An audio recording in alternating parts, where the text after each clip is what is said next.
Human health and disease chapter का सबसे important जो टॉपिक है दैट इज इम्यूनिटी। आपके शरीर के चारों ओर ये जो दुनिया है इसमें पैथोजेन डिजीज कॉजिंग एजेंट खड़े हैं। कई सारे बैक्टीरिया है, कई सारे वायरस है, कई सारे फंगी है जो कंटिन्यूअसली कोशिश कर रहा है आपका शरीर के अंदर घुसने का और शरीर को नोच के खा जाने।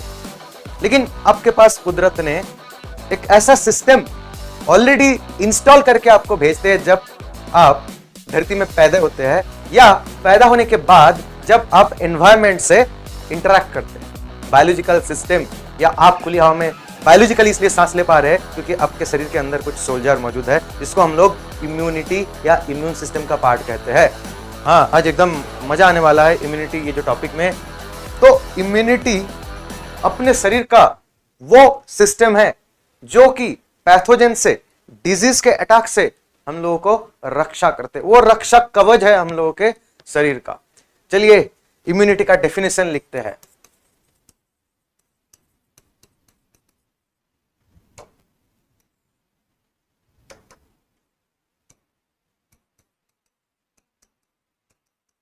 Ability of host organism. अब ये होस्ट ऑर्गेनिज्म क्या है? ये जो आपके शरीर के चारों ओर हजारों वायरस, बैक्टीरिया, फंगस बैठा हुआ है जो आपके शरीर के अंदर आना चाहता है, तो वो सबको कहेंगे पैथोजन। और जब पैथोजेनिक ऑर्गेनिज्म जब आपके शरीर के अंदर घुस जाते हैं, जब आपको अटैक करते हैं, तो अब बन जाते हैं उसका होस्ट। तो the ability of host organism to fight against the ability of host organism to fight against pathogens or pathogenic substances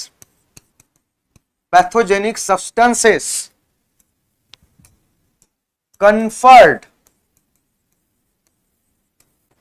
by immune system।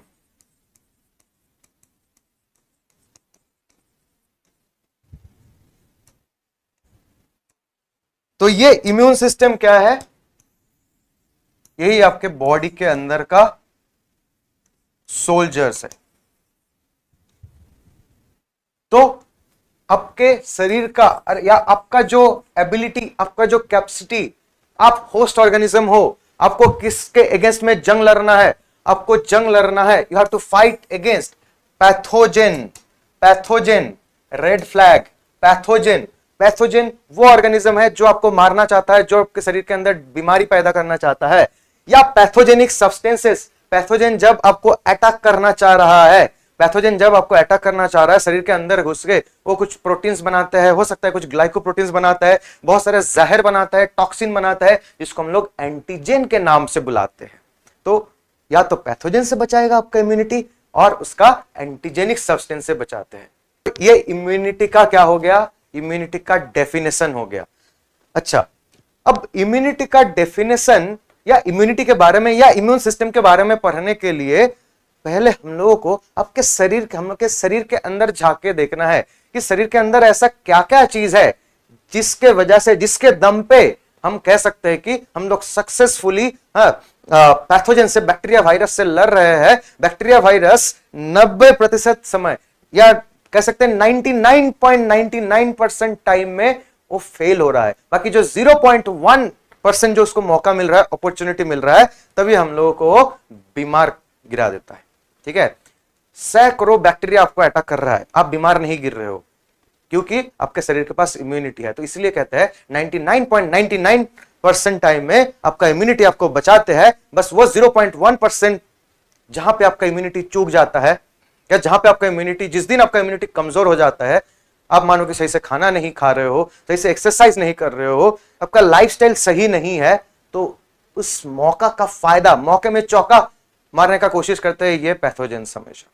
ठीक है, तो पहले एक बार बात कर लेते हैं पैथोजेंस क्या होता है।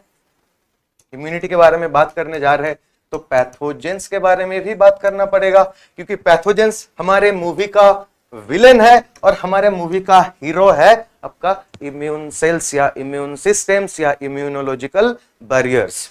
तो पैथोजेन, पैथोजेन वर्ड कहां से आए हैं? लैटिन वर्ड पैथोस और जेन से आए हैं। तो लैटिन लैंग्वेज में पैथोस का मतलब क्या होता है? दुख, दर्द, पीड़ा। लैटिन लैंग्वेज में पैथोजेन का मतलब होता है pain. No pain no gain, no pain no gain. हम लोग आगे जाके पढ़ेंगे। आपके शरीर के अंदर दो प्रकार की इम्यूनिटी होता है, innate immunity, adaptive immunity. Innate immunity तो भगवान आपके शरीर के अंदर वो सॉफ्टवेयर है, इनेट इम्यूनिटी, जो सॉफ्टवेयर ऑलरेडी प्री इंस्टॉल्ड आते हैं। पैदा होने के साथ साथ आपके शरीर के अंदर इनेट इम्यूनिटी मिल जाता है। लेकिन हम लोग कह रहे हैं नो पेन नो गेन। पैदा होने के बाद एक छोटा सा बच्चा को धीरे धीरे धीरे धीरे ये एनवायरमेंट का सामना करना पड़ता है। एनवायरमेंट का जो तत्व है, एनवायरमेंटल जो फैक्टर्स है, एनवायरमेंटल जो जीव है, वो आपके शरीर के अंदर घुसना चाह रहा है, आपको बीमार गिरा रहा है। तो आपके शरीर में दुख दर्द का जो वजह है उसी को हम लोग कह देंगे पैथोजेन। और ये पैथोजेनिक अटैक के बाद आपके शरीर को सीख मिलेगा और आपके शरीर उसके अगेंस्ट में, उसको दबाने के लिए, उसको मारने के लिए बनाएगा एक नया इम्यून सिस्टम जो एडाप्टेशन से बना हुआ है, जो मार खा के सीखा है, जो ठोकर खाते खाते शरीर को मजबूत बनाएगा। दैट इज एडाप्टिव इम्यूनिटी या एक्वायर्ड इम्यूनिटी। पैथोजेन का मतलब हम लोग समझ रहे थे। देखो, पैथोस का मतलब होता है पेन एंड जेन का मतलब होता है जेन यानी कि एजेंट्स। जेन वो ऑर्गेनिज्म, वो एजेंट जिसके वजह से तुमको दुख दर्द पीड़ा होता है। अब तुम कहोगे सर हमको वो छोड़ के चली गई, सर हमको वो छोड़ के चली गई, हमको मेरा दिल टूट गया, एक ही तो दिल था सर, कितना बार तोड़ेगी वो। तो फिर उसके वजह से जो दुख दर्द पीड़ा होता है उसको, इसलिए उसको पैथोजन नहीं कहेंगे, क्योंकि वो तुम्हारे शरीर के अंदर घुस के तुम्हारा सिस्टम को खराब नहीं कर रही है।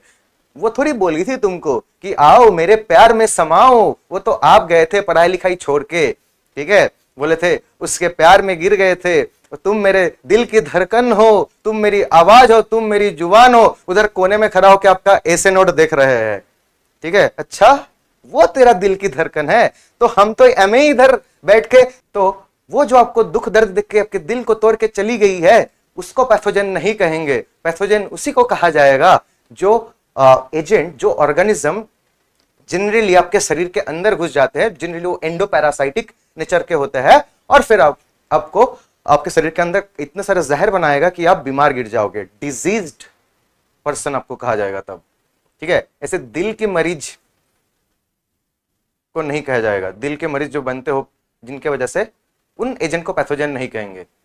अच्छा, तो पैथोजन में क्या क्या आएगा? पैथोजन में आएगा इन्फेक्शियस एजेंट्स है। तो पैथोजन यानी इन्फेक्शियस एजेंट्स, पैथोजन यानी इन्फेक्शियस एजेंट। इन्फेक्शियस एजेंट में आएगा कौन? बैक्टीरिया। इन्फेक्शियस एजेंट में आएगा कौन? वायरस, जो कि नॉन सेलुलर नेचर के होते हैं। इन्फेक्शियस एजेंट में आते हैं कुछ फंजाई। इन्फेक्शियस एजेंट्स में आते हैं फ्यू प्रोटोजोअन्स, है कि नहीं। इन्फेक्शियस एजेंट्स में आते हैं वर्म्स या हेलमिंथ। इन्फेक्शियस एजेंट में आते हैं, बेटर टू से हेलमिंथ, जिसमें एस्केलमिंथ्स भी होते हैं, कुछ पैरासाइटिक निमाटोडा या निमाटेलमिंथ्स, और कुछ पैरासाइटिक प्लाटीहेलमिंथ्स होते हैं, ठीक है। तो ये सारे तमाम जो ऑर्गेनिज्म है, जिसको हम लोग कभी कभी माइक्रो ऑर्गेनिज्म भी बोलते हैं। इसमें माइक्रो ऑर्गेनिज्म कौन कौन है? बैक्टीरिया माइक्रो ऑर्गेनिज्म है, फंगी माइक्रो ऑर्गेनिज्म है, प्रोटोजोआ माइक्रो ऑर्गेनिज्म है। हाँ, वायरस को ऑर्गेनिज्म हम लोग नहीं कह सकते, क्योंकि virus are neither living nor non living. तो वायरस को माइक्रो ऑर्गेनिज्म के अंडर जनरली हम लोग नहीं रखते हैं, क्योंकि वायरस के बारे में स्टडी को हम लोग एक अलग सेगमेंट बना दिए, वायरोलॉजी, और बाकी बैक्टीरिया फंगस ये सब के बारे में स्टडी को कहा जाता है माइक्रोबायोलॉजी। और हेलमिंथ ये क्या है? ये multi cellular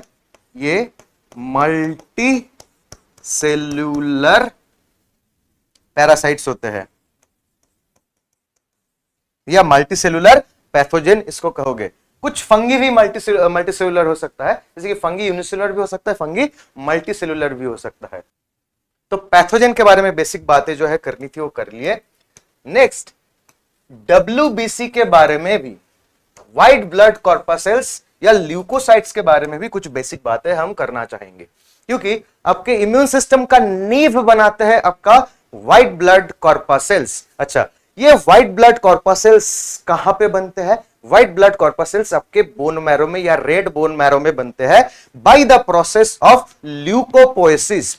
white blood corpuscles को हम लोग लैटिन लैंग्वेज में कहते हैं ल्यूकोसाइट। ल्यूकोसाइट ऐसा सेल जिसका कोई कलर नहीं है या व्हाइटिश कलर का है। अब माइक्रोस्कोप के नीचे इसको ऑब्जर्व करने के लिए कलर करना पड़ता है। तो माइक्रोस्कोप के नीचे जब डब्ल्यूबीसी देखते हैं हम लोग, तो कुछ डब्ल्यूबीसी जो है वैसे इरेगुलर शेप के तो होते ही है,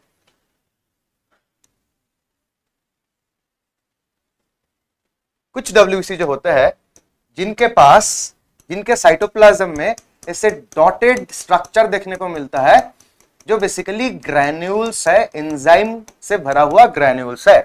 तो ऐसा डब्ल्यूबीसी जिसके अंदर ये dot dot dot dot structure दिख रहा है और जिसके न्यूक्लियस में देखो मल्टीलोब्ड न्यूक्लियस, ये यूजुअली नॉर्मल सेल में ऐसा न्यूक्लियस तो देखने को नहीं मिलता है। तो इस तरह का डब्ल्यूबीसी को हम लोग कहते हैं ग्रेन्यूलोसाइट। इस तरह का डब्ल्यूबीसी को कहते हैं ग्रेन्यूलोसाइट। और दूसरे टाइप के जो डब्ल्यूबीसी हम लोगों के सामने आया है माइक्रोस्कोप के नीचे जब ऑब्जर्व करेंगे तो उसमें देखेंगे कि इसमें नॉर्मल न्यूक्लियस है और साफ सुथरा साइटोप्लाज्म है। नॉर्मल न्यूक्लियस है, साफ सुथरा साइटोप्लाज्म है, इसको हम लोग नाम दिए है ए ग्रैन्यूलोसाइट। ठीक है, ओके। तो डब्ल्यूबीसी दो प्रकार के है, ग्रैन्यूलोसाइट और ए ग्रैन्यूलोसाइट। ग्रैन्यूलोसाइट के अंदर ये सब क्या है? ग्रैन्यूल्स है, ग्रैन्यूल है।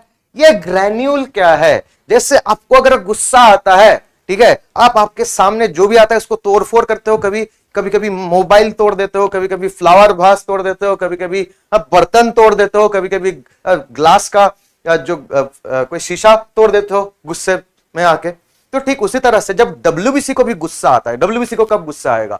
जब वो कुछ शरीर के अंदर देखेगा कि कोई पैथोजन घुस गया है, तो उस पैथोजन को देखते ही डब्ल्यूबीसी को गुस्सा आ जाता है। तो या तो डब्ल्यूबीसी जाके उसको सीधा निगल लेते हैं, दबोच लेते हैं, उसको खा जाते हैं, ठीक है, या तो डब्ल्यूबीसी गुस्सा के कुछ एंजाइम रिलीज करते हैं, कुछ केमिकल रिलीज करते हैं जिससे उस पैथोजन को मार दिया जाता है। तो डब्ल्यूबीसी जब गुस्सा जाते हैं, जब डब्ल्यूबीसी गुस्सा जाते हैं, जब पैथोजन को देखते हैं, इंटरेक्ट करते हैं, तो डब्ल्यूबीसी के अंदर जो ग्रैन्यूल्स देख रहे हो, ये ग्रैन्यूल्स का माल मटेरियल ये पूरा बाहर फेंक देते हैं, जिसमें खतरनाक टॉक्सिक एंजाइम होता है जिससे पैथोजन निपट जाता है। ब्लड फॉर्मेशन, ब्लड में जो सेल्स होते हैं, ठीक है, आरबीसी, डब्ल्यूबीसी और प्लेटलेट, ये जो कंपोनेंट्स होते हैं जिसको हम लोग फॉर्म्ड एलिमेंट होते हैं, ये जो है ये तीनों ब्लड में आपके बनते हैं, बोन मैरो में बनते हैं। और ब्लड के जो प्लाज्मा होता है ये मेनली आपके लिम्फोइड ऑर्गन से आते हैं और लिवर से आते हैं। ब्लड का जो लिक्विड पार्ट प्लाज्मा ये मैक्सिमम आते हैं आपके लिवर से, ठीक है। लिवर स्प्लीन जैसा जो ऑर्गन होता है ये आपके मैच्योर बॉडी में आपके लिए प्लाज्मा बना रहा है और आपके बोन मैरो जो है आपके लिए आरबीसी, डब्ल्यूबीसी या प्लेटलेट बनाते हैं, ठीक है। अब देखो, अगर ब्लड फॉर्मेशन प्रोसेस को हम लोग अगर पढ़ने चाहेंगे तो आपको डिटेल में हीमोपोएसिस या हिमाटोपोएसिस प्रोसेस के बारे में जानना पड़ेगा, ठीक है। उसके लिए आपको ब्लड बनाने के लिए कौन सा स्टेम सेल या रिजर्व सेल आपके बोन मैरो में है उसके बारे में जानना पड़ेगा। ब्लड बनाने के लिए जो स्टेम सेल चाहिए होता है उसको हम लोग बोलते हैं माइलॉइड स्टेम सेल। अब स्टेम सेल में डिफरेंशिएशन होता है, ठीक है, तो डिफरेंशिएशन होके कुछ लिम्फोसाइटिक स्टेम सेल बनते हैं, ठीक है। तो इस तरह से उसके लिए कई बार आपके बोन मैरो के अंदर जो रिजर्व सेल होता है जिससे आगे जाके ब्लड बनने वाला होता है उसको हम लोग कहते हैं स्टेम सेल। ये माइलॉइड स्टेम सेल जब डिफरेंशिएट करते जाते हैं, यानी कि अपना वैराइटीज फॉर्म करते जाते हैं, तो कोई आरबीसी बनाते हैं, कोई डब्ल्यूबीसी बनाते हैं, कोई प्लेटलेट या मेगा कैरियोसाइट बनाते हैं, हाँ, और इस तरह से ब्लड सेल फॉर्मेशन होता है। सर, प्लाज्मोडियम मॉस्क्विटो को होस्ट बनाता है, तो मॉस्क्विटो प्लाज्मोडियम के कारण मरता है कि नहीं? हाँ, बिल्कुल। अगर एक मच्छर को प्लाज्मोडियम अटैक करेगा तो उस मच्छर के अटैक से, या मैंने उल्टा बोला, अगर प्लाज्मोडियम मच्छरी को अटैक करेगा, एक प्लाज्मोडियम अगर मच्छरी को अटैक करेगा तो उस प्लाज्मोडियम के अटैक के वजह से भी वो मच्छरी मर सकती है, इसलिए तो उसको वेक्टर बोल रहे हैं। टॉन्सिल क्या है? टॉन्सिल आपके शरीर में, जैसे कि आपके थ्रोट रीजियन में आपको थोड़ा सा सर्दी जुकाम हो जाता है या ठंड लग जाता है, तो ये थ्रोट के ये जगह जो है फूल जाता है। यहाँ पे special kind of lymphoid organs होता है, special kind of lymphoid organs होता है, जिसको हम लोग कहते हैं सेकेंडरी लिम्फॉइड ऑर्गन, उसको हम लोग टॉन्सिल कहते हैं। टॉन्सिल, अगर कोई पूछे टॉन्सिल क्या है, so you have to say that tonsil is a kind of secondary lymphoid organ, जिसके अंदर डब्ल्यूबीसी के साथ पैथोजेन का जो प्रोडक्ट है, जिसको हम लोग एंटीजन बोलते हैं, ये एंटीजन के साथ टी सेल और बी सेल का इंटरेक्शन होता है। ओके, अब वापस आ जाओ ग्रैन्युलोसाइट और एक ग्रैन्युलोसाइट में।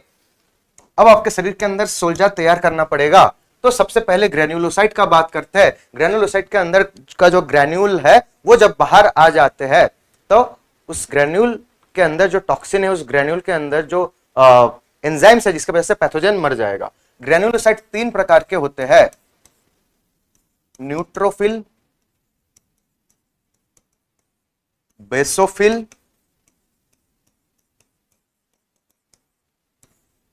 और acidophil. Neutrophil, basophil and acidophil.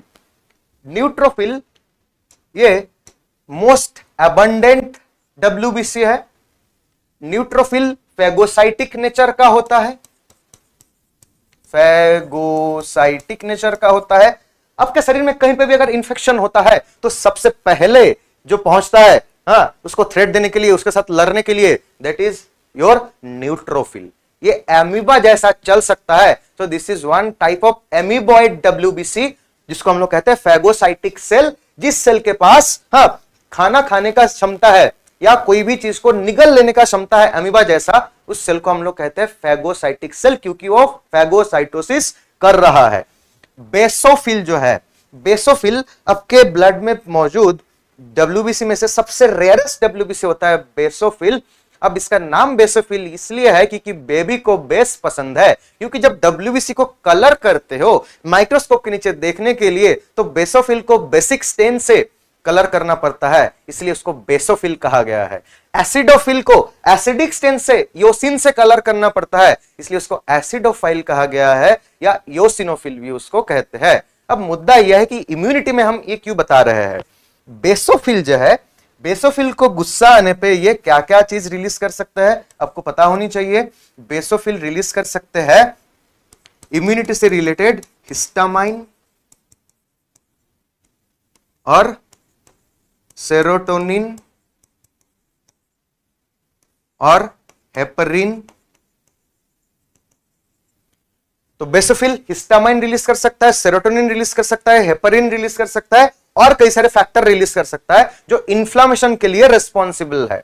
आपके शरीर में जब पैथोजेनिक अटैक होता है या इन्फेक्शन होता है, ठीक है, मानो कि यहां पे मेरा इन्फेक्शन हुआ है, तो यहां पे क्या होगा, खुजली होगा, यहां पर रेड हो जाएगा, लगे कि इस जगह का टेम्परेचर शरीर के दूसरे स्किन से ज्यादा इसके जगह का टेम्परेचर है, रेड हो जाएगा, फूल जाएगा, दर्द होगा। तो इस जो फिनोमेन है इसको हम लोग कहते हैं इन्फ्लामेशन। तो ये इन्फ्लामेशन के लिए जिम्मेदार है आपके बेसोफिल। बेसोफिल के द्वारा बनाया गया जो हिस्टामिन है, ये वासो कॉन्स्ट्रिक्टर का वासो डायलेटर का काम करते हैं और ब्रोंको कॉन्स्ट्रिक्टर का काम करते हैं।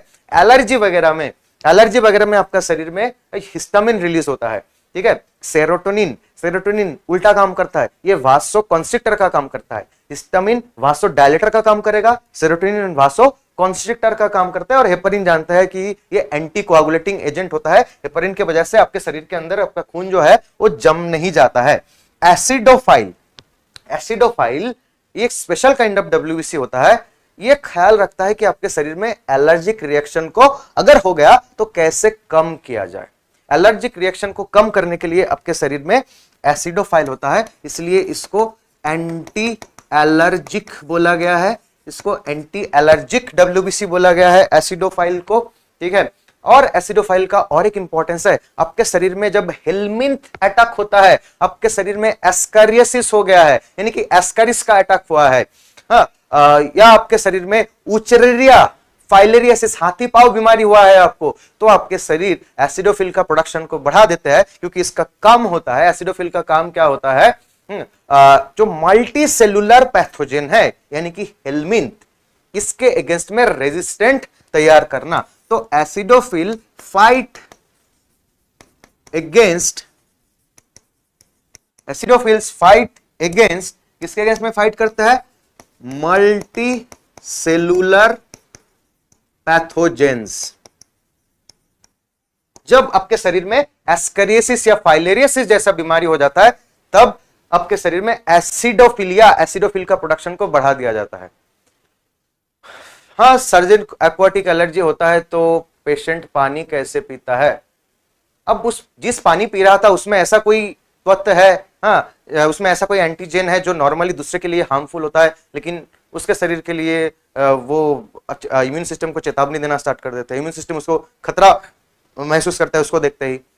बिल्कुल, बेसोफिल का जो परसेंटेज होता है वो 0.5 से 1% के आसपास होता है, और एसिडोफिल का परसेंटेज 2 से 3% होता है। बिल्कुल, हम लोग मतलब बहुत ज्यादा परसेंटेज को लेके बात नहीं करेंगे, क्योंकि ये सब तो दूसरे चैप्टर में ब्लड का जो पढ़ाई होता है तब बताया जाता है। तो हो गया, ये 3 प्रकार के ग्रैन्युलोसाइट होता है, न्यूट्रोफिल, बेसोफिल और एसिडोफिल। यहाँ पे इम्यूनोलॉजी में किस तरह से हम लोगों को हेल्प करता है, मैं बस वो एस्पेक्ट बता रहा हूं, ना कि मैं यहाँ पे ये डिस्कस कर रहा हूं कितने परसेंट न्यूट्रोफिल है, कितने परसेंट एसिडोफिल है, न्यूट्रोफिल को कैसे आइडेंटिफाई करोगे, एसिडोफिल को कैसे आइडेंटिफाई करोगे, वो सब बातें हम नहीं कर रहे। ठीक है, अच्छा, फिर आ जाओ अग्रानुलोसाइट में।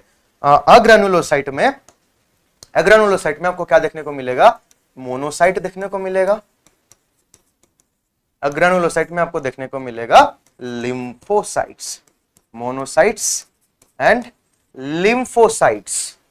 ओके, अब ये मोनोसाइट याद रखना, आपका ब्लड का सबसे लार्जेस्ट सेल होता है। डब्ल्यूबीसी में से सबसे बड़ा डब्ल्यूबीसी होता है मोनोसाइट्स, और डब्ल्यूबीसी में से सबसे छोटा डब्ल्यूबीसी होता है लिम्फोसाइट। इसीलिए आपका ब्लड वेसल का बैरियर क्रॉस करके ये लिम्फोसाइट जो होता है, ये लिम्फ के अंदर पाए जाते हैं।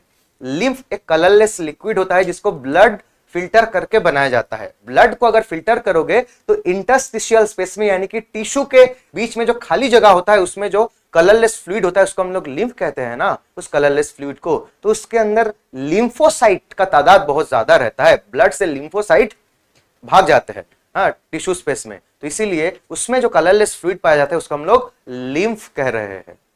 तो देखो, एग्रेनुलोसाइट में क्या आता है? मोनोसाइट आते हैं और लिम्फोसाइट आते हैं। अब ये मोनोसाइट का भी नेचर होता है फैगोसाइटिक। मोनोसाइट भी फैगोसाइटिक सेल होते हैं, ये भी जरूरत पड़ने पे फैगोसाइटोसिस कर सकते हैं। ध्यान से सुनना, जब फ्रेश अटैक होगा आपके शरीर में तो उस जगह में मौकाए वारदात में पहले पहुंचेगा न्यूट्रोफिल। न्यूट्रोफिल खूब जंग लड़ेगा, उसके बाद ये मोनोसाइट को रिक्रूट किया जाएगा। पहले नॉर्मल सोल्जर रहते हैं ना, उसके बाद कमांडो को भेजा जाता है, उसके बाद रिक्रूट किया जाएगा मोनोसाइट को। मोनोसाइट ब्लड छोड़ के, ब्लड वेसल छोड़ के निकल जाएगा टिश्यू के अंदर, और मोनोसाइट बदल जाएगा। मोनोसाइट बदल जाते हैं, मोनोसाइट से बना सकता है मैक्रोफेजेस, मोनोसाइट से बन सकता है मैक्रोफेजेस। अलग अलग टिश्यू में मैक्रोफेजेस का नाम भी अलग अलग होता है, जैसे कि लिवर के अंदर जो मैक्रोफेज होता है उसको कुफर सेल बोलते हैं। आपके लंग के अंदर जो मैक्रोफेजेस होता है उसको डस्ट सेल बोलते हैं। आपके दिमाग के अंदर जो मैक्रोफेजेस होता है, सेंट्रल नर्वस सिस्टम में, ब्रेन में जो मैक्रोफेजेस होता है उसको माइक्रोग्लिया या माइक्रोसाइट्स कहते हैं। तो आपके शरीर के अलग अलग जगह में मैक्रोफेजेस का नाम भी अलग अलग है। तो मैक्रोफेजेस क्या है? बेसिकली मोनोसाइट का ही मॉडिफाइड वर्जन है। मोनोसाइट के अंदर से जब साइटोप्लाज्मिक एक्सटेंशन निकल के बड़ा बड़ा हाथ पैर दिखने लगता है मोनोसाइट को, तो उस मोनोसाइट को हम लोग मोनोसाइट ना कह के मैक्रोफेज नाम से बुला देते हैं टिश्यू के अंदर। अच्छा, मोनोसाइट से कभी कभी डेंड्राइटिक सेल भी बन सकता है। मोनोसाइट से कभी कभी डेंड्राइटिक सेल्स भी बन सकते हैं। ये डेंड्राइटिक सेल क्या होता है? Dendritic cell is a special kind of antigen presenting cell, APC. ये ऐसा सेल है जो कि एक बैक्टीरिया जब आपको अटैक करता है तो उस बैक्टीरिया या वायरस के द्वारा जो जहर बनाया जाता है उसको हम लोग एंटीजन कह सकते हैं। तो उस एंटीजन को लेके ये टी सेल या बी सेल को ऑफर करता है कि देखो बेटा, टी सेल और बी सेल तुम्हारे शरीर में ऐसा ऐसा जहर है, अब इसको देख के तुम खुद अपने आप को मॉडिफाई करो, खुद अपने आप को मजबूत बनाओ। और फिर ये मैसेज टी सेल को बोलता है कि तुम बी सेल के पास भेजो, और बी सेल उसी को देख के एंटीबॉडीज बनाते हैं। ठीक है, हाँ ठीक है। तो macrophages and dendritic cell basically ये दोनों क्या है? They are modified monocytes. अच्छा, लिम्फोसाइट्स क्या है? लिम्फोसाइट्स मेनली ये एडाप्टिव या एक्वायर्ड इम्यूनिटी में रोल प्ले करते हैं। लिम्फोसाइट्स में आएगा मेनली आपका टी सेल्स या टी लिम्फोसाइट्स, इसमें आएगा बी सेल्स। मेनली ये दो होते हैं आपके शरीर के अंदर lymphocytes, T lymphocytes and B lymphocytes. T lymphocytes या टी सेल का नाम टी इसलिए रखा गया है, इसका प्रोडक्शन, इसका जन्म तो बोन मैरो में होता है, लेकिन इसका मैचुरेशन थाइमस बोल के एक ग्लैंड में होता है। ठीक है, ये थाइमस क्या है? आपके दिल के करीब, दिल के बहुत करीब एक ग्लैंड है जिसको हम लोग थाइमस कहते हैं। इस थाइमस के अंदर बेटा टी सेल का मैचुरेशन होता है। इस थाइमस को बेटा हम लोग टी सेल का ट्रेनिंग स्कूल भी कहते हैं। आपके दिल का करीब कोई राज नहीं है, आपके दिल का करीब कोई श्याम नहीं है, आपके दिल के करीब कोई ईना मीना टीना नहीं है, आपके दिल के करीब है कौन? आपके दिल के करीब है दो फेफड़े और आपके थाइमस। ओके, अब बी सेल का नाम बी सेल इसलिए रखा गया है बेटा, बी सेल का भी जन्म बोन मैरो में होता है और बी सेल का मैचुरेशन भी बोन मैरो में होता है। लेकिन बी सेल का नाम बी इसलिए नहीं रखा गया है क्योंकि उसका ओरिजिन और मैचुरेशन दोनों ही बोन मैरो है। बी सेल का नाम बी, ये वर्ड आया है बर्सा ऑफ फैब्रिशियस से। बर्सा ऑफ फैब्रिशियस से। बर्सा ऑफ फैब्रिशियस क्या है बेटा? ये बार्ड में पंछियों में पाए जाने वाले, बार्ड में पंछियों में पाए जाने वाले एक तरह का लिम्फॉइड टिश्यू होता है। ठीक है, बर्सा ऑफ फैब्रिशियस बर्ड का लिम्फॉइड टिश्यू होता है जिसमें पहली बार बी सेल का डिस्कवरी हुआ था, तो वहां से बी सेल को बी सेल नाम मिला है। तू हमारी जान है रे, तो वो वाला जान आपके दिल के सबसे करीब नहीं है।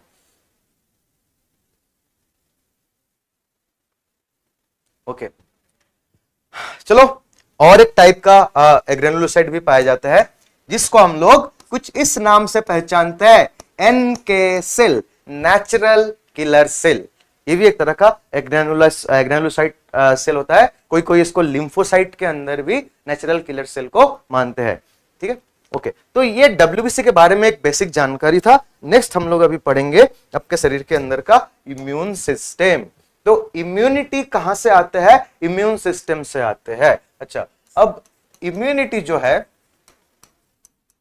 ये कितने टाइप के होते हैं? इम्यूनिटी दो प्रकार के होते हैं। आपके शरीर के अंदर दो टाइप के इम्यूनिटी है, एक है इनेट इम्यूनिटी और एक है एडाप्टिव इम्यूनिटी। एक इनेट इम्यूनिटी, एक है adaptive immunity. Innate immunity and adaptive immunity. मैंने बोला था जो इम्यूनिटी पैदा होने के समय ही आपके शरीर के अंदर रहता है, ये वो सॉफ्टवेयर है जो प्री इंस्टॉल्ड आते हैं, उसको हम लोग कहते हैं इनेट इम्यूनिटी। इनेट जो आपके शरीर के अंदर इनबिल्ट होता है, जो आपके शरीर के अंदर बाय बर्थ आता है।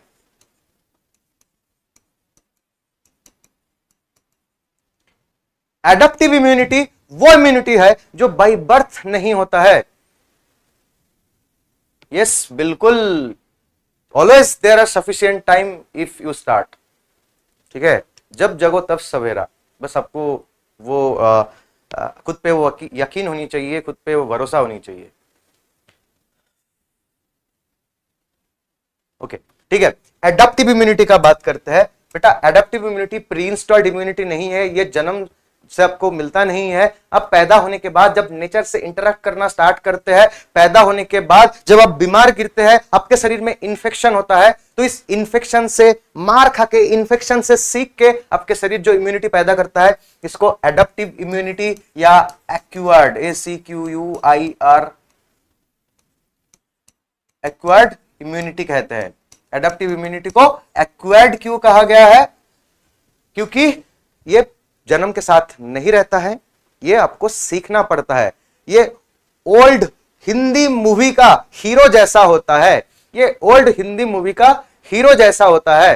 ठीक है, ये पहले तो बहुत इमोशनल रहते हैं, पहले रोमांस करते हैं, पहले इमोशनल होते हैं, फिर जो लड़की से प्यार कर रहे हैं, जो हीरोइन है, हाँ, उनके विलेन बापूजी आके, हाँ, जो हीरो को बहुत कुटाई करते हैं, तो हीरो भी विलेन लोगों से बहुत मार खाते हैं, जमीन पे गिर जाते हैं। विलेन लोग अब उसका हीरोइन को लेके जा रहे हैं, उठा के ले जा रहे हैं। हीरोइन अब चीखेगी, पुकारेगी, हाँ, राज राज राज राज, जो इको करेगा आवाज। अब वो साउंड वेव आके राज के कान में घुस रहा है। अब राज के शरीर में, नर्वस सिस्टम में बिजली चमक उठा है। अब राज जग जाएगा, फिर दौड़ के भागेगा, 2.5 किलो के हाथ से विलेन को पकड़ेगा और विलेन को बहुत कुटाई करेगा। फिर सिनेमा यहाँ पे हैप्पी एंडिंग के साथ खत्म हो जाएगा। तो एक्वायर्ड इम्यूनिटी ऐसा ही होता है, पहले इन्फेक्शन होता है, फिर इस इन्फेक्शियस एजेंट से आपका शरीर बीमार गिरता है, फिर उस बीमारी को देख के आपका शरीर कुछ सीखता है और उसी सीख के वजह से, उसी मेमोरी के वजह से आपके शरीर में जो इम्यूनिटी पैदा होता है उसको कहते हैं एक्वायर्ड इम्यूनिटी या adaptive immunity.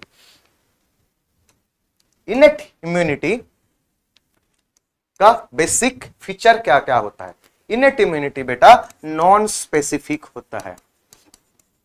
Innate immunity non specific होता है। इनेट इम्यूनिटी जो भी प्रोडक्ट बनाता है वो सबके लिए एक जैसा बिहेव करेगा, वो किसी को फेवर नहीं करते हैं।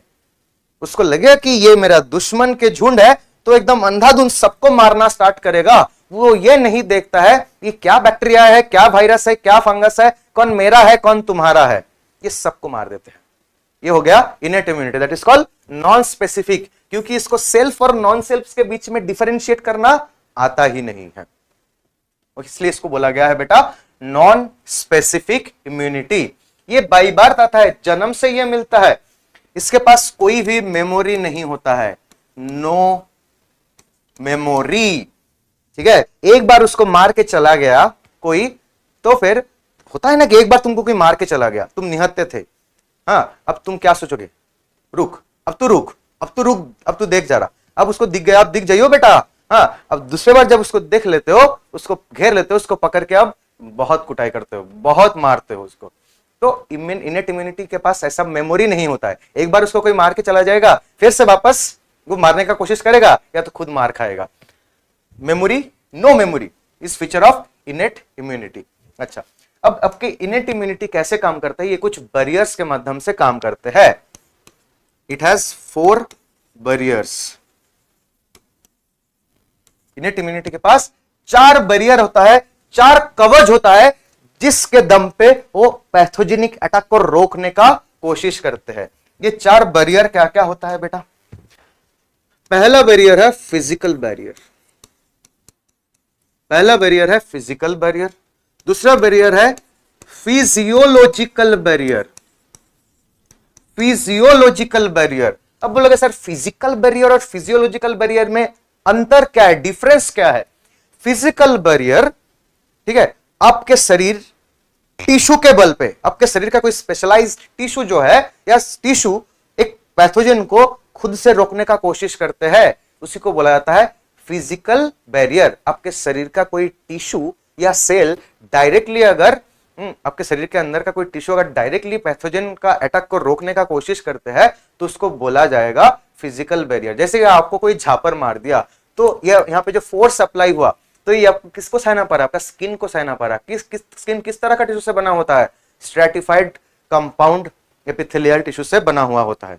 और वही आपके शरीर का कोई एक्शन, आपके कोई ऑर्गन का कोई सिक्रेशन, आपके शरीर का कोई एक्शन या आपके ऑर्गन का कोई सिक्रेशन अगर पैथोजन को रोकते हैं तो उसको हम लोग बोलते हैं फिजियोलॉजिकल बैरियर। तो फिजिकल बैरियर बेसिकली ये एक एंटिटी होते हैं, इस चीज को आप टच कर सकते हो, इस चीज को हमेशा देख सकते हो, जैसे कि आपके स्किन है। लेकिन फिजियोलॉजिकल बैरियर वो हमेशा काम नहीं करता है, ये एक एक्शन होता है, जब जरूरत होता है बॉडी तब इस एक्शन को शुरू करते हैं। यस, थर्ड जो बैरियर होगा वो है सेलुलर बैरियर। सेलुलर बैरियर, यहां पे सेलुलर बैरियर बोलोगे सर फिजिकल बैरियर में आप बोले थे टिश्यू से अटैक रोका जाता है, तो टिश्यू भी तो सेल से बना हुआ होता है। यहां पे सेलुलर बैरियर मतलब यहां पे हटके स्पेशल कुछ सेल्स होते हैं जो कि अलग उपाय लगा के फैगोसाइटोसिस करके या कुछ केमिकल रिलीज करके बैक्टीरिया वायरस को मारने का कोशिश करते हैं। उन सेल्स को हम लोग सेलुलर बैरियर में मानेंगे। और चौथा है जब एक वायरस अटैक करते हैं, जब वायरल इंफेक्शन होते हैं शरीर में, तो वायरल इंफेक्शन से बचाने के लिए हाँ आपका कुछ सेल स्पेशल केमिकल रिलीज करते हैं जो कि दूसरे सोया हुआ सेल को भी चेतावनी दे देते हैं, जगा देते हैं, एंटीवायरल प्रोटीन बनाने के लिए बोलते हैं। ठीक है, तो जैसे कि मानो कि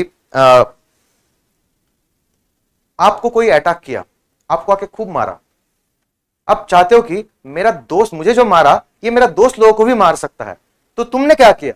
जब तुम मार खा रहे थे तुम एक फोन लगा दिया अपने दोस्त को, देख बेटा ये आ रहा है, ये तुझे भी आके ये मार सकता है, तो आप चेतावनी दे दी, आप सिग्नल दे दिए।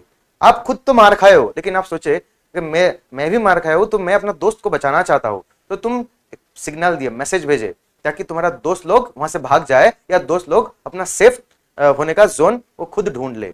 इस तरह से जब आपका सेल को वायरस अटैक करता है तो वायरस से इन्फेक्टेड सेल ये साइटोकाइन बोल के कुछ केमिकल रिलीज करता है, जो कि दूसरा सेल को उकसाते हैं कि वो एंटीवायरल प्रोटीन बनाए और वायरल रेप्लिकेशन, वायरस प्रोडक्शन आपके शरीर में बंद करवा दे।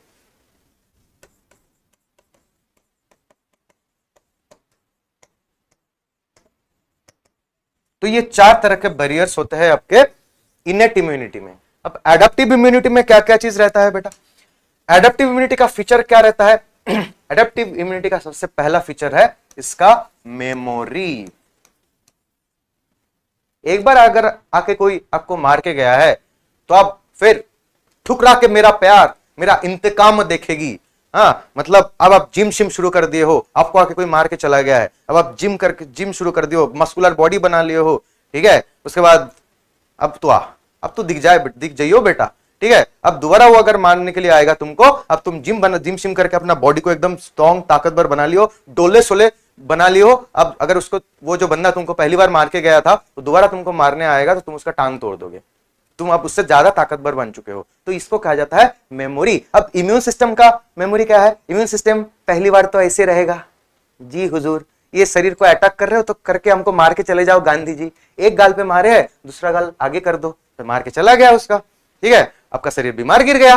लेकिन इससे जो सीख मिला, ये सीख से आपका शरीर और ज्यादा एंटीबॉडी बनाना स्टार्ट कर देते हैं। अब दोबारा आपके शरीर को वही पैथोजन, सेम पैथोजन अगर अटैक करेगा तो उसको मारने के लिए, उसको निपटाने के लिए आपके शरीर के पास सारा साम दाम दंड वेद अस्त्र शस्त्र सब मौजूद है। तो दैट इज कॉल्ड मेमोरी।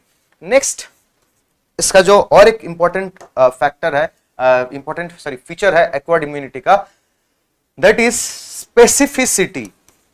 ये नॉन स्पेसिफिक था, ये स्पेसिफिसिटी शो करता है। स्पेसिफिसिटी का मतलब क्या होता है?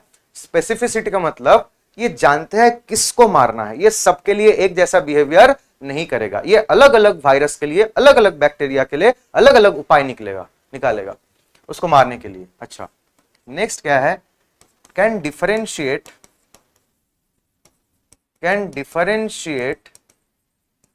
Between self and non self. ये अपना क्या पराया क्या, ये दोनों के बीच में डिफरेंशिएट कर सकता है। ये खुद के शरीर का सेल को पहचान सकता है। ये अगर फॉरेन सेल, शरीर के बाहर से कोई सेल या टिश्यू आपके शरीर के अंदर आ गया है, या शरीर के बाहर से कोई प्रोटीन या पैथोजन या एंटीजन आपके शरीर में आ गया है, तो उसके अगेंस्ट में ये हल्ला बोल देता है, उसके अगेंस्ट में ये लड़ना स्टार्ट कर देगा। तो that is called differentiation between self and non self. इसीलिए जब किडनी ट्रांसप्लांटेशन होता है, due to the acquired immunity, हम लोग बिना जांच किए हुए किसी का भी किडनी को किसी के शरीर में ट्रांसप्लांट नहीं कर सकते हैं।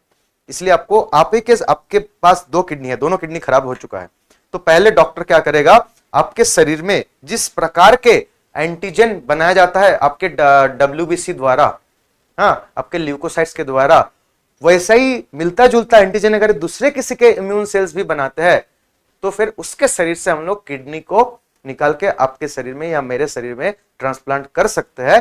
तब अपना इम्यून सिस्टम उसको रिजेक्ट नहीं करेगा, due to the differentiation pattern of self and non self. यानी कि एडेप्टिव इम्यूनिटी अगर अपना सेल को देखेगा तो उसको अटैक नहीं करेगा, लेकिन अगर शरीर के अंदर दूसरा कोई बैक्टीरिया, कोई वायरस या किसी दूसरे ह्यूमन बीइंग का सेल भी शरीर के अंदर एंट्री ले लिया है, तो उसको देख के उसको मारने का कोशिश में लग जाएगा, जिसको बोला जाता है नॉन सेल्फ को पहचानना। ठीक है, तो ये एडेप्टिव इम्यूनिटी का नेचर होता है। और एडेप्टिव इम्यूनिटी में जो रोल प्ले करते हैं, दैट इज टी सेल और बी सेल्स। टी सेल्स और B cells, they are the cells of adaptive immunity, और उसके साथ बी सेल्स के द्वारा बनाया गया एंटीबॉडीज भी होते हैं। अल्टीमेटली एडेप्टिव इम्यूनिटी का मकसद क्या होता है? एंटीबॉडीज बनाना एंटीजन के अगेंस्ट में। एंटीजन क्या होता है? आपके शरीर में बैक्टीरिया वायरस एंट्री लेते ही वो जो जहर बनाना स्टार्ट कर देते हैं उसको हम लोग कहेंगे एंटीजन या एंटीजेनिक सब्सटेंस। एंटीजन का अटैक को रोकने के लिए आपको जो कवच बनाना पड़ेगा दैट इज एंटीबॉडीज। तो ये एंटीबॉडी एक्चुअली बनाया जाता है आपके बी सेल्स के द्वारा या मॉडिफाइड या एक्टिवेटेड बी सेल्स के द्वारा। तो ये बेसिक डिफरेंशिएशन हो गया, how we can understand what is immunity, what is innate immunity, what is adaptive immunity. अब शॉर्टकट में बैरियर्स का बात कर लेते हैं। इनेट इम्यूनिटी में, इनेट इम्यूनिटी में सबसे पहले बैरियर था फिजिकल बैरियर। फिजिकल बैरियर्स में आएगा आपका स्किन और आपका म्यूकोसा। म्यूकोसा लेयर कहां कहां पे होते हैं? ये रहता है lining of respiratory tract, lining of gastro intestinal tract या GI tract and lining of reproductive tract.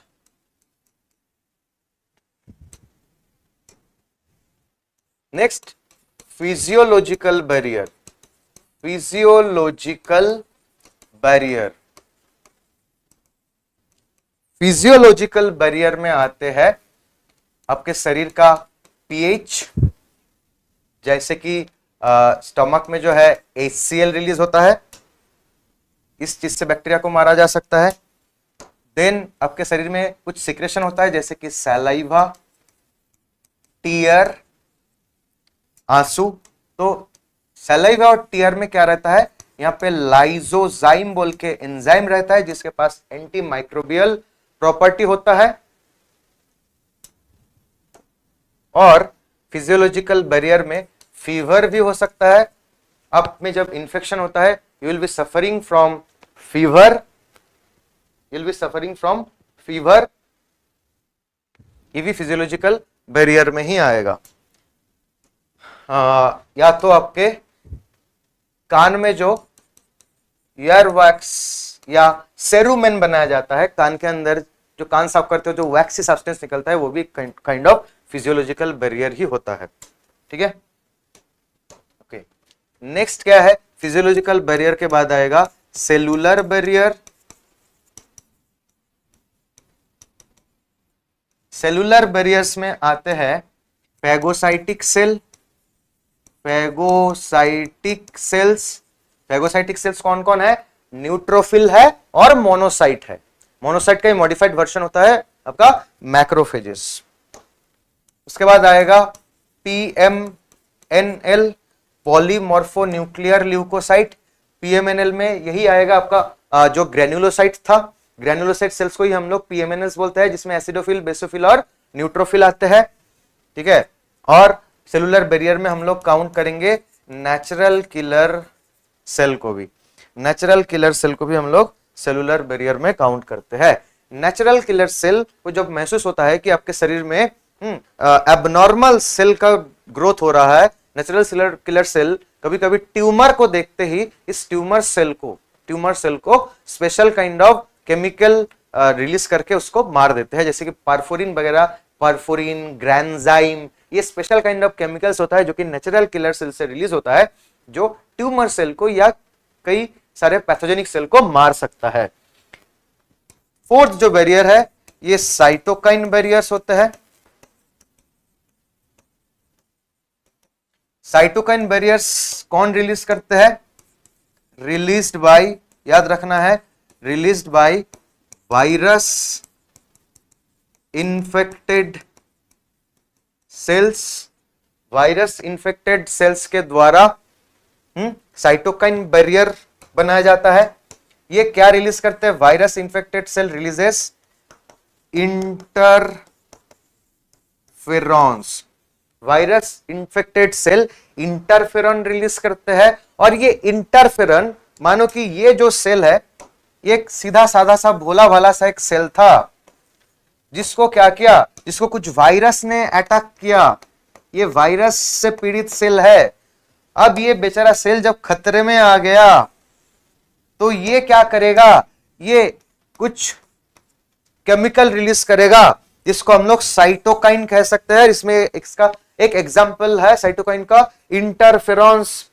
अब ये इंटरफेरॉन क्या करेगा, इसके आजू बाजू में जो सेल था, ये इंटरफेरॉन जाके ये आजू बाजू का सेल को आगाह कर देता है, चेतावनी दे देता है, ताकि ये जो सेल है ये एंटीवायरल प्रोटीन बना पाए, ठीक है, ताकि ये खुद को इम्यूनाइज कर पाए वायरस के अटैक से। तो ये हो गया 4 बैरियर, ये हो गया 4 बैरियर, जिसमें फिजिकल बैरियर को हम लोग फर्स्ट लाइन ऑफ डिफेंस कहते हैं, ठीक है। बाकी फिजियोलॉजिकल, सेलुलर और साइटोकाइन बैरियर को हम लोग सेकेंड लाइन ऑफ डिफेंस कहते हैं। इसमें से फर्स्ट लाइन ऑफ डिफेंस अगर पूछा जाएगा तो दैट इज फिजिकल बैरियर, ये फर्स्ट लाइन ऑफ डिफेंस होता है। और बाकी जो 3 है, physiological barrier, cellular barrier, cytokine barrier, इन लोगों को हम लोग रखेंगे सेकेंड लाइन ऑफ डिफेंस में। अच्छा, किसी किसी बुक में फिजियोलॉजिकल बैरियर को भी फर्स्ट लाइन ऑफ डिफेंस में ही रखा गया है, ठीक है, ओके। नेक्स्ट जो है एडाप्टिव इम्यूनिटी का बात करते हैं इन डिटेल।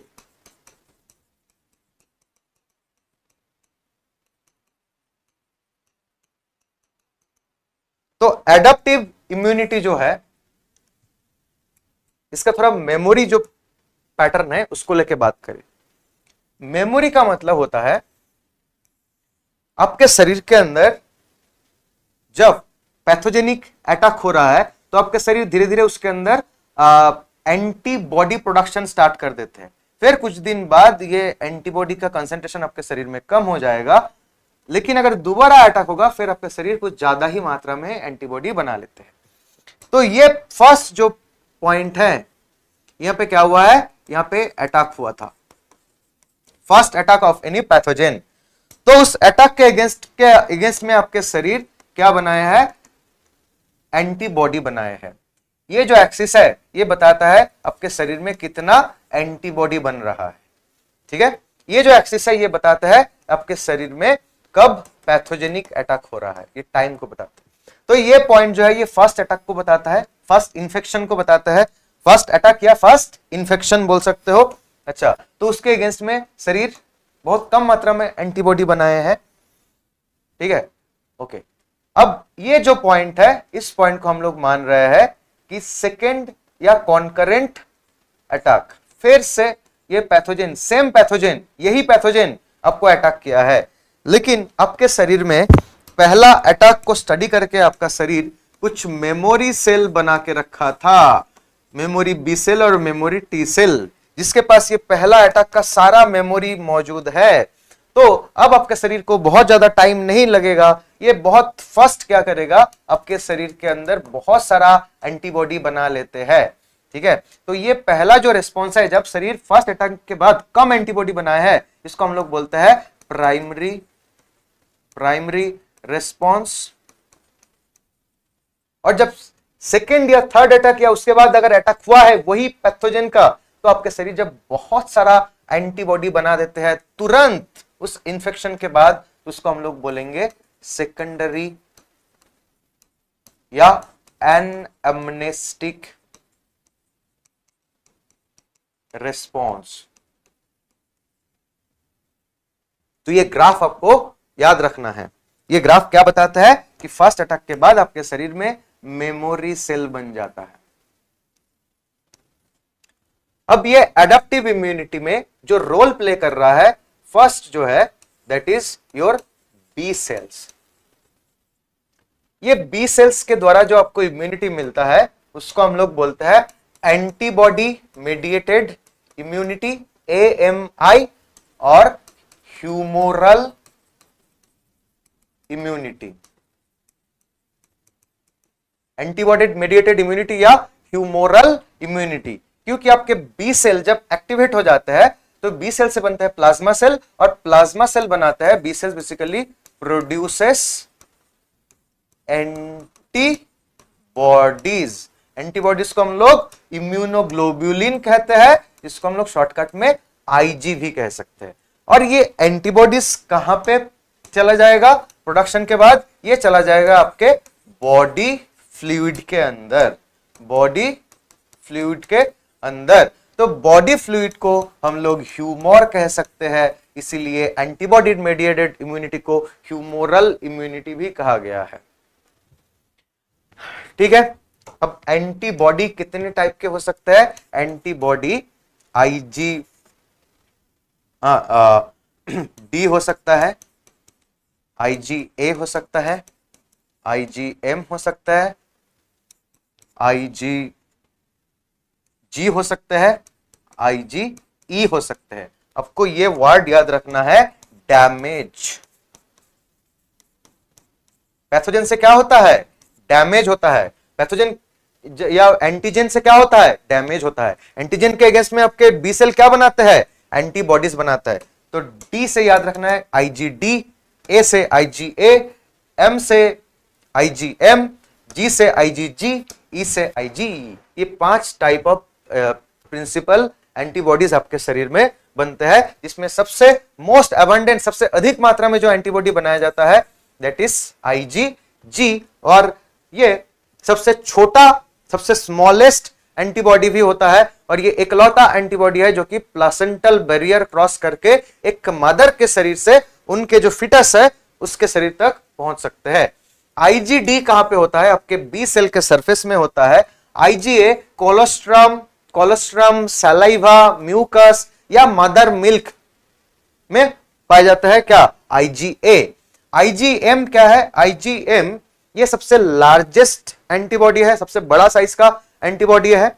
और जब आपके शरीर में किसी भी तरह का पैथोजेनिक अटैक होता है तो इनिशियल कंडीशन में आपके शरीर क्या बनाते हैं? आईजीएम एंटीबॉडी बनाते हैं। और जब आप एलर्जी से पीड़ित होते हैं तब आपके शरीर आईजीई बनाते हैं। इसलिए IgE is responsible for allergies. ये आपको याद रखना पड़ेगा। आईजीए कहां पे होता है? आईजीए कोलोस्ट्रम में होता है। कोलोस्ट्रम यानी कि initial milk of mother. IgG के बारे में आपको याद क्या रखना है? Can cross placental barrier. ये मदर के शरीर से फिटस के शरीर में पहुंच सकते हैं। नेक्स्ट जो है टी सेल के बारे में थोड़ा सा बात करना है। टी सेल 3 प्रकार के होते हैं। टी हेल्पर होते हैं, टी साइटोटॉक्सिक होते हैं। साइटोटॉक्सिक टी सेल को ही हम लोग कभी कभी टी किलर सेल बोलते हैं या किलर टी सेल बोलते हैं। और third type of T cell जो होता है जिसको बोला जाता है टी सप्रेसर। ये ट्यूमर को मार सकता है। तो ये 3 तरह का मेन टी सेल होते हैं। टी सेल से जो इम्यूनिटी मिलता है ये डायरेक्टली क्या करता है? ये directly cell to cell interact करके ये या तो बी सेल को जगा देते हैं, सोया हुआ जो बी सेल सोया हुआ था, जिसके पास कोई भनक नहीं था, किस तरह से हमको एंटीबॉडी बनाना है, तो इस बी सेल को एंटीबॉडी बनाने के लिए मजबूर करते हैं, बी सेल को एंटीबॉडी बनाने के लिए कहते हैं। ओके, तो इसीलिए टी सेल के वजह से जो इम्यूनिटी हमको मिलता है, जिसको हम लोग कह रहे हैं सेल मेडिएटेड इम्यूनिटी या CMI। तो ये हो गया एडेप्टिव इम्यूनिटी के बारे में। अब एडेप्टिव इम्यूनिटी का भी 2 टाइप हो सकता है, एक एक्टिव इम्यूनिटी, एक पैसिव इम्यूनिटी। एक एक्टिव इम्यूनिटी, एक पैसिव इम्यूनिटी। ठीक है, ये एक्वायर्ड या एडेप्टिव इम्यूनिटी का 2 टाइप है, एक्टिव इम्यूनिटी और पैसिव इम्यूनिटी। एक्टिव इम्यूनिटी किसको बोलेंगे? जब आपके शरीर खुद से एंटीबॉडी प्रोडक्शन करते हैं। Antibody production by the host के बॉडी के अंदर ही एंटीबॉडी प्रोडक्शन करवाया जाता है, उसको एक्टिव इम्यूनिटी बोलता है।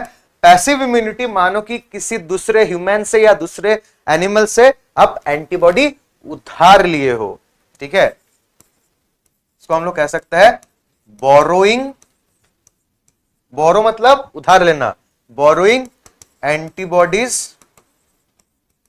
फ्रॉम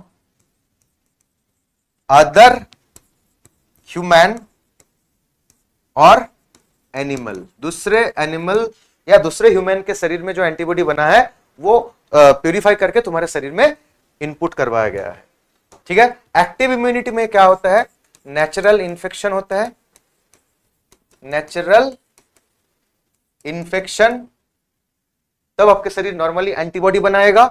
और अगर आर्टिफिशियल का बात किया जाएगा तो वैक्सीनेशन, वैक्सीनेशन क्या है, ये आर्टिफिशियल एक्टिव इम्यूनिटी होता है, आर्टिफिशियल एक्टिव इम्यूनिटी होता है।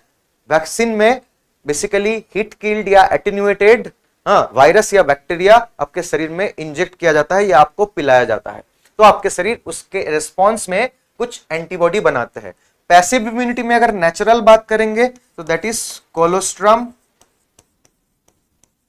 कोलोस्ट्रम इसमें क्या होता है, ये कोलोस्ट्रम मदर से आता है, colostrum is rich in IgA, और जब एक बेबी इस कोलोस्ट्रम को पीते हैं तो it provides antibodies from mother to child. Colostrum के थ्रू IgA मदर के शरीर से चाइल्ड में आता है। It is natural example of passive immunity. और पैसिव इम्यूनिटी का आर्टिफिशियल एग्जाम्पल बात करेंगे तो that is anti tetanus serum. Anti tetanus serum या तो हम लोग स्नेक बाइट के लिए जो इस्तेमाल करते हैं, स्नेक बाइट के लिए एंटी वेनिन सीरम इस्तेमाल करते हैं, जो यानी कि स्नेक बाइट, अगर किसी सांप ने तुमको डस लिया है तो फिर उस सांप का जहर का असर को बेअसर करने के लिए हमको एक इंजेक्शन दिया जाता है। वो इंजेक्शन के थ्रू क्या दिया जा रहा है, एंटीबॉडीज दिया जा रहा है। वो एंटीबॉडीज कहां पे बना, मेरे शरीर में बना नहीं, वो एंटीबॉडीज हॉर्स या रैबिट के शरीर में बनाया गया है। अब उस रैबिट का ब्लड या हॉर्स का ब्लड कलेक्ट करके उसको प्यूरिफाई करके उससे हम लोग सीरम निकालेंगे, फिर उस सीरम के अंदर जो एंटीबॉडी है वो अगर मुझे सांप काटेगा तो मेरे शरीर में इंजेक्ट कर दिया जाएगा, ठीक है। तो एंटी टेटनस सीरम या स्नेक बाइट के अगेंस्ट में जो एंटी वेनिन सीरम इस्तेमाल किया जाता है, they are example of passive immunity. जी, इसके साथ आज की क्लास यहां पे खत्म करते हैं। राधे राधे।